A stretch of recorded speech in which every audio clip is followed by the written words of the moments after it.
오늘 내용은 두 가지를 다룹니다. 첫째는 수로보니게 여인의 귀신 들린 딸을 죽게 하여 온전케 하신 일이고, 둘째는 갈릴리 호수에서 귀먹고 말 더듬는 자를 고쳐주신 일입니다. 그리고 결론적으로 이 모든 일을 지켜본 사람들의 소감이 나옵니다. 그들이 말하기를 그가 모든 것을 잘하였도다. 못 듣는 사람도 듣게 하고 말 못하는 사람도 말하게 한다. 이렇게 말했습니다. 이들의 반응이야말로 참으로 자연스러운 반응이라고 생각합니다.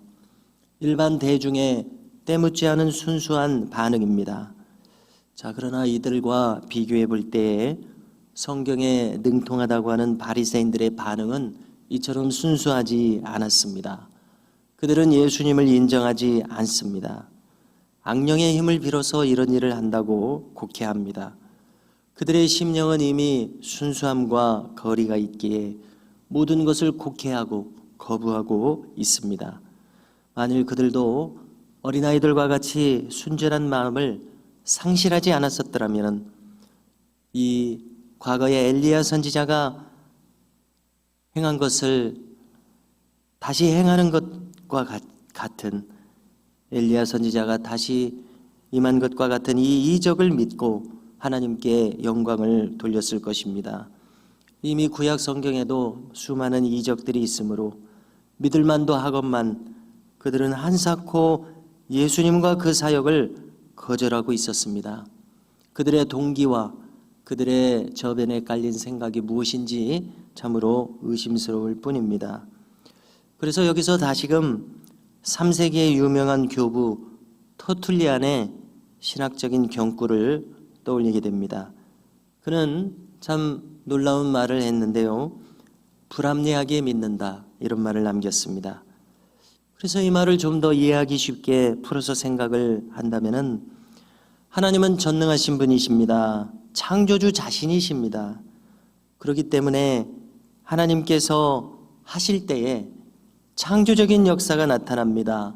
인간이 볼 때는 기적이라고 할 수밖에 없는 그러한 판단을 내릴 수밖에 없지만은, 즉 자연적인 것을 넘어서는 초자연적인 역사가 인간이 보기에는 불가능한 일이 일어난 것처럼 보이지만은 하나님 편에서 생각해 볼 때 하나님 편에서는 얼마든지 가능한 일이기에 터툴리안은 이렇게 하나님께서 역사하시는 모든 것을 두고 생각할 때에 이처럼 나는 불합리하게 믿는다, 이렇게 말했다고 생각됩니다. 쉽게 말해서 하나님이시라면 당연히 이러한 일은 얼마든지 일으킬 수 있으셔야지요, 이러한 뜻에서 그렇게 말했다는 생각이 들어집니다. 오늘 우리는 두 가지 놀라운 이적을 대하게 되는데, 인간으로서는 믿기 힘들다고 얼마든지 말할 수 있겠습니다마는 하나님께서 행하시는 일이라면 얼마든지 이와 같은 일들은 있을 수 있는 일입니다. 수르보니게 여인의 귀신 들린 딸을 고쳐주신 일은 참으로 특별한 의미를 가지고 있습니다. 한마디로 말해서 주님은 그 여인의 진심을 시험하셨습니다. 그녀는 헬라인으로 소개됩니다. 수리아 페니키아 족속, 즉 수로보니게 인입니다. 수리아란 오늘날의 시리아로 이름이 계승되어 있고, 보니게라고 하는 것은 옛 페니키아 지역입니다. 오늘날은 레바논 지역입니다. 당시는 헬라의 통치 시대였기에 그녀는 또한 헬라인이라고 불리고 있습니다. 한마디로 말해서 유대인과 구별되는 이방인이었습니다. 유대인들은 어떤 특징을 가집니까? 하나님의 택한 백성으로서 이방인들을 볼 때에 하나님의 율법이 없는 이방인들을 그들은 정상으로 인정하지 않았던 것입니다. 그래서 심지어 이방인이라는 말 속에는 경멸적인 의미가 들어있어서 그들은 마치 개와 같은 그러한 짐승과 같은 존재들로 생각했었던 것입니다. 이렇게 생각한 것은 그들이 도덕적으로 종교적으로 우위에 있었다고 생각하기 때문이라고 판단됩니다. 주님은 이 유대인이 타민족에 대해서 가졌던 그러한 생각을 마치 주님 자신도 공고하게 똑같이 가지신 것처럼 보이게 하셔서 이 여인을 시험하셨습니다. 주님 말씀하시기를 자녀의 떡을 취하여 개들에게 주지 않느니라. 무슨 의미가 되는 것입니까? 너는 우리 유대인들이 볼 때에 이방인에 불과하다. 우리는 너희들을 개와 같이 저급한 존재로 생각하고 있다. 이렇게 이 여인의 자존심을 건드린 것입니다. 한마디로 무시했습니다. 이때 여인의 반응이 너무나도 중요합니다. 그녀는 이렇게 말합니다. 옳소이다마는 상아래 개들도 아이들이 먹던 부스러기를 먹나이다. 참으로 겸손한 대답이 아닐 수 없습니다. 이 말은 무슨 의미입니까? 그렇습니다. 나는 이방인입니다. 나는 당신들이 그렇게 하찮게 여기는, 때로 개처럼 여기는 그러한 존재입니다. 저는 개와 같습니다. 이런 의미로 이제 말하고 있습니다. 그리고 더 나아가서 그런데 그 상아래 개들도 주인이 먹는 부스러기를 먹지 않습니까? 저에게 이 부스러기라도 주시옵소서. 부스러기 은혜라도 주시옵소서. 이와 같은 마음입니다. 얼마나 이 은혜가 간절히 요청되면 이 여인은 이렇게 낮아지고 겸손해져서 저 밑바닥에서 주님을 우러러보고 있습니다. 그 부스러기라도 저에게 주소서.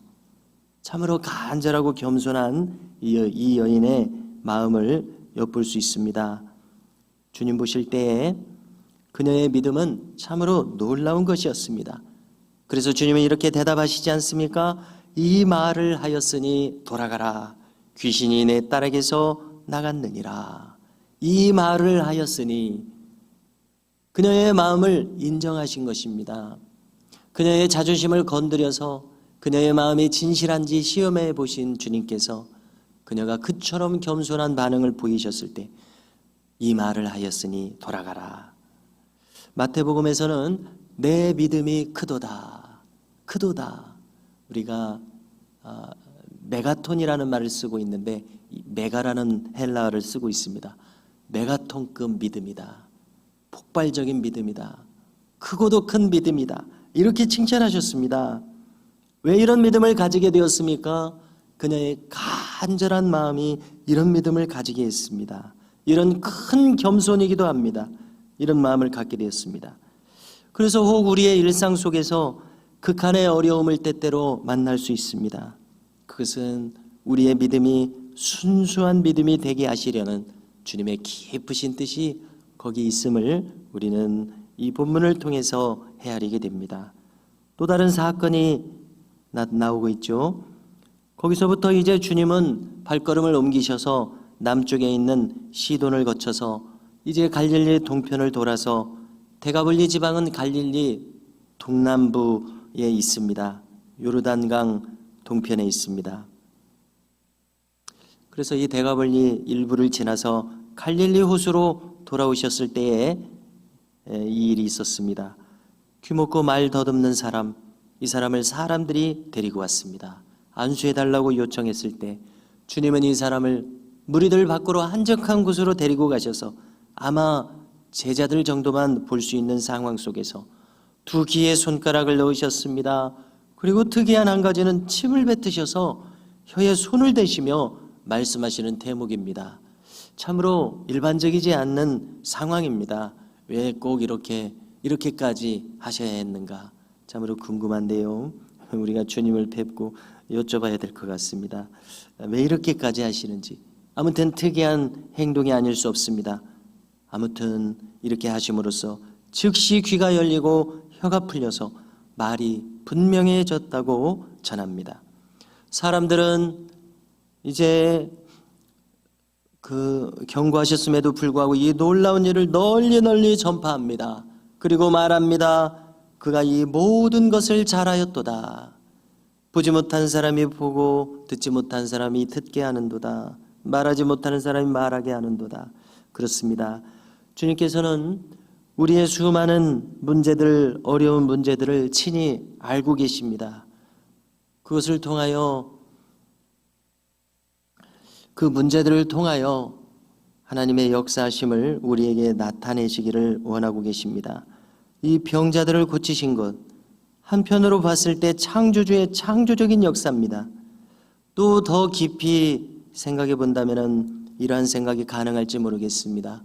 천국이 그들의 삶과 문제 가운데 통째로 임하셔서 천국의 온전함으로 그 모든 것을 돌이키셨다고 이렇게 이해를 하게 됩니다. 오늘 우리도 여러 가지 문제들, 많은 기도의 제목들이 있습니다. 우리의 사정을 이미 아시는 주님께 우리의 삶에도 주께서 역사하시고 인도하시도록 구하는 우리 모두가 될 수 있기를 바랍니다.